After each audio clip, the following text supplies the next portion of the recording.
बच्चों question example number 8 में आ जाओ। क्या गिवन है एग्जाम्पल नंबर 8 में? एग्जाम्पल नंबर 8 में गिवन है alpha be the repeated root of the quadratic equation. ये हमारे पास एक क्वाड्रेटिक इक्वेशन गिवन है f x is equals to 0। इसका जो है alpha is the repeated root. Alpha क्या हमारा रिपीटेड रूट है। और एफ ऑफ एक्स क्या है? एफ ऑफ एक्स एक क्वाड्रेटिक इक्वेशन है, ठीक है। तो एफ ऑफ एक्स को क्या लिख सकते हो? एफ ऑफ एक्स को लिख सकते हो A into X minus alpha. Alpha repeated root है ना, तो एक्स माइनस एल्फ़ा, तो ये क्या हो जाएगा A into X minus alpha का स्क्वायर। फिर क्या बोल रहा है A X B X and C X. ये A X B X and C X be the polynomial of degree 3, 4 and 5 respectively, ठीक है। तो फिर हमसे क्या बोल रहा है कि ये जो हमारा फंक्शन है जो कि डिटर्मिनेंट के फॉर्म में, ये एफ ऑफ एक्स से डिविजिबल है, ठीक है। तो अगर हमें ये प्रूफ करना है कि ये फंक्शन एफ ऑफ एक्स से डिविजिबल है, इसका मतलब हमें ये प्रूफ करना होगा कि इस फंक्शन का भी अल्फ़ा जो होगा वो रिपीटेड रूट होगा। अगर हमने ये प्रूफ कर दिया कि इस फंक्शन का अल्फ़ा रिपीटेड रूट है, तो एफ ऑफ एक्स में भी अल्फ़ा रिपीटेड रूट है, ठीक है। तो फिर क्या होगा, ये फंक्शन क्या होगा, एफ ऑफ एक्स से डिविजिबल हो जाएगा। हमने एज्यूम कर लिया कि इस फंक्शन को हमने जी ऑफ एक्स बोल दिया। फंक्शन हमारा किस फॉर्म में गिवन है? डिटर्मिनेंट के फॉर्म में गिवन है। इसको हमने जी ऑफ एक्स फंक्शन बोल दिया। A X B X and C X, A alpha B alpha C alpha, और यहाँ पे क्या हो गया A dash alpha B dash alpha and C dash alpha, ठीक है। अच्छा, ये जो हमारे पास गिवन है ना कि A X B X and C X ये पॉलिनोमियल है डिग्री 3, 4, 5 का, इससे क्वेश्चन का कोई मतलब नहीं है। बस हमें अगर हमने ये प्रूफ कर दिया कि इसका अल्फ़ा रिपीटेड रूट है, तो एफ एक्स का भी तो रिपीटेड रूट अल्फ़ा है, तो ये वाला जो हमारा फंक्शन है अल्फ़ा से डिविजिबल हो जाएगा। एक तो ये बात हो गई। दूसरी बात जो इस क्वेश्चन में सबसे इम्पॉर्टेंट है, अगर हमारे पास कोई फंक्शन है लाइक इस टाइप से ले लेते 2x माइनस 3 का होल स्क्वायर, इस एफ एक्स फंक्शन का रिपीटेड रूट क्या है? 3 है। तो अगर एफ एक्स फंक्शन का 3 रूट है, रिपीटेड रूट है, तो एफ डैश एक्स का भी एक रूट 3 होगा। कैसे? देखो इसको डिफ्रेंशिएट करो, क्या हो जाएगा 4x माइनस 3। तो देखो एफ डैश एक्स का भी एक रूट क्या होगा 3 होगा, ठीक है। तो अगर मैंने ये प्रूफ कर दिया कि एफ एक्स का एक रूट 3 है, ठीक है, एफ एक्स का एक रूट 3 है और एफ डैश एक्स का भी एक रूट 3 है, अगर मैंने ये प्रूफ कर दिया, तो फिर इसका क्या मतलब हुआ कि एफ एक्स का रिपीटेड रूट 3 है। अगर मैंने ये प्रूफ कर दिया, मान लो कि अगर मैंने प्रूफ कर दिया कि एफ एक्स का एक रूट है बीटा, फिर मैंने ये भी प्रूफ कर दिया कि एफ डैश एक्स का भी एक रूट बीटा है, तो यहाँ से हमें क्या पता चलेगा कि एफ एक्स का बीटा रिपीटेड रूट हो जाएगा। बीटा क्या हो जाएगा? रिपीटेड रूट हो जाएगा, ठीक है। यही काम हम लोग करेंगे।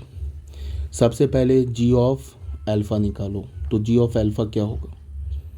ए अल्फ़ा, एक्स की जगह अल्फ़ा डालो, बी अल्फ़ा सी अल्फ़ा, क्या हो गया A alpha B alpha C alpha, और यहाँ से क्या हो जाएगा A dash alpha B dash alpha and C dash alpha, ये बन जाएगा। अब तुम इसमें देखो, यहाँ जो हमारा R1 है और R2 है यह आइडेंटिकल हो गया, तो किसी भी डिटर्मिनेंट का कोई भी दो रो या कोई भी दो कॉलम ज़ीरो हो गया, तो इसका क्या मतलब है कि डिटर्मिनेंट की वैल्यू ज़ीरो हो जाएगी।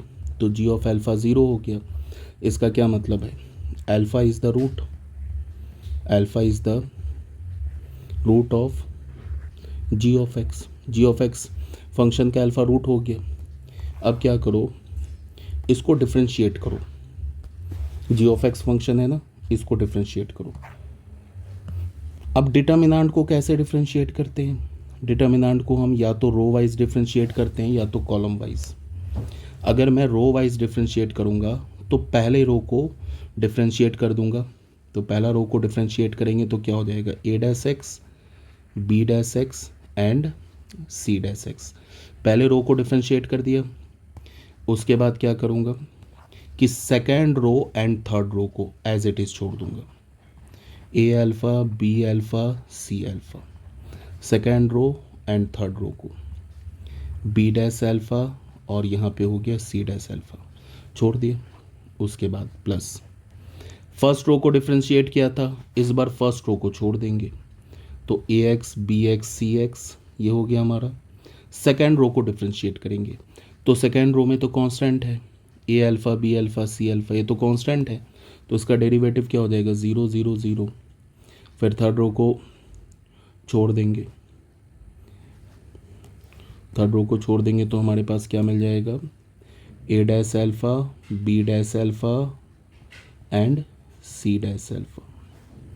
ठीक है, फिर प्लस यहाँ पे हमने क्या किया था, फर्स्ट रो को डिफरेंशिएट किया, सेकेंड और थर्ड को छोड़ दिया। यहाँ पे हमने सेकेंड रो को डिफरेंशिएट किया, फर्स्ट और थर्ड को छोड़ दिया। ऐसे ही करते बच्चे डिटर्मिनेंट को डिफरेंशिएट। अब first row and second row छोड़ देंगे, थर्ड रो को डिफरेंशिएट कर देंगे। First row and second row छोड़ दिया, A alpha B alpha C alpha. Third row को डिफरेंशिएट करेंगे, ए डैश अल्फ़ा, ये सभी कांस्टेंट है, क्या हो जाएगा 0 0 0।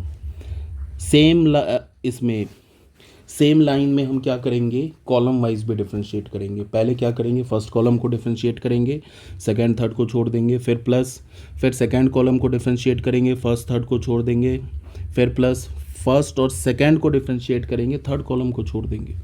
ऐसे ही होता है डिफरेंशिएट। ये तो हो गई पहली बात। दूसरी बात क्या कि अगर किसी भी डिटर्मिनेंट का कोई भी एक रो या किसी भी एक कॉलम का सभी एलिमेंट अगर ज़ीरो हो गया तो उस डिटर्मिनेंट का वैल्यू क्या होता है, ज़ीरो। तो ये जो डिटर्मिनेंट इसका वैल्यू ज़ीरो, इसका भी वैल्यू ज़ीरो।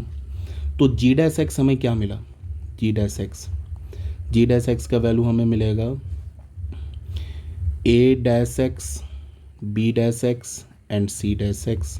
ये तो हो गया first row, A alpha B alpha C alpha, A alpha B alpha C alpha, A dash alpha B dash alpha and C dash alpha.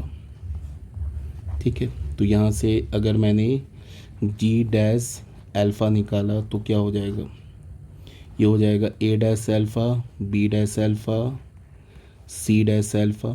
X की जगह अल्फ़ा पुट कर दिया तो ये हो गया ए अल्फ़ा बी अल्फ़ा और यहाँ पे आ जाएगा सी अल्फ़ा, और यहाँ पे क्या होगा A dash alpha B dash alpha and C dash alpha. फिर डिटर्मिनेंट की प्रॉपर्टी से इसका वैल्यू ज़ीरो, क्यों, बिकॉज जो हमारा R1 है और जो R3 है ये आइडेंटिकल है। तो हमें क्या मिला, हमें मिला सबसे पहली बात कि G dash G of alpha, G of alpha देखो क्या मिला, जी ऑफ अल्फ़ा हमें मिल गया ज़ीरो। तो जी ऑफ अल्फ़ा ज़ीरो मिला, इसका मतलब क्या, अल्फ़ा रूट हो गया जी एक्स का। फिर जी डैश अल्फ़ा भी हमें ज़ीरो मिला, यहाँ पे जी डैश अल्फ़ा भी ज़ीरो मिल गया। इसका मतलब अगेन क्या होगा, alpha is the root, alpha क्या हो गया, root of g dash x. तो अल्फ़ा जो है जी एक्स का भी रूट है, अल्फ़ा जी डैश एक्स का भी रूट है। इसका क्या मतलब हुआ, alpha is the repeated root, alpha is the repeated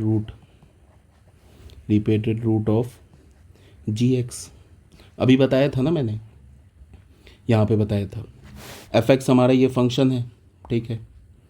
अब देखो एफ एक्स में अगर रिपीटेड रूट है एक्स माइनस थ्री, थ्री क्या रिपीटेड रूट है, तो अगर थ्री रिपीटेड रूट है तो थ्री एफ एक्स का भी रूट होगा and three F dash X का भी रूट होगा।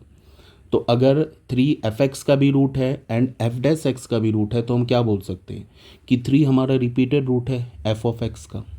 सेम लाइन में जी एक्स का रूट हमें क्या मिला, अल्फ़ा, और जी डैश एक्स का भी रूट अल्फ़ा मिला, तो अल्फ़ा रिपीटेड रूट हो गया जी एक्स का। तो अगर अल्फ़ा जी एक्स का रिपीटेड रूट हो गया तो जी ऑफ एक्स को हम क्या लिख सकते हैं, कोई कांस्टेंट के माना, एक्स माइनस अल्फ़ा का होल स्क्वायर, ठीक है, into some polynomial h x, कोई दूसरा पॉलिनोमियल आ जाएगा, ठीक है। तो clearly it is divisible by, clearly g x is divisible by, g x क्या हो गया, is divisible by g x है वो हमारा डिविजिबल हो गया किससे, बाई एफ ऑफ एक्स। देखो इसमें भी आ गया ना एक्स माइनस अल्फ़ा का दो फैक्टर, और एफ ऑफ एक्स क्या हमारा, एफ ऑफ एक्स है हमारा ए इंटू एक्स माइनस अल्फ़ा का होल स्क्वायर। तो हो गया जी ऑफ एक्स से एफ ऑफ एक्स डिविजिबल है, बस हैंस प्रूव्ड, यही हमें प्रूव करना था। ओके बच्चों, थैंक यू।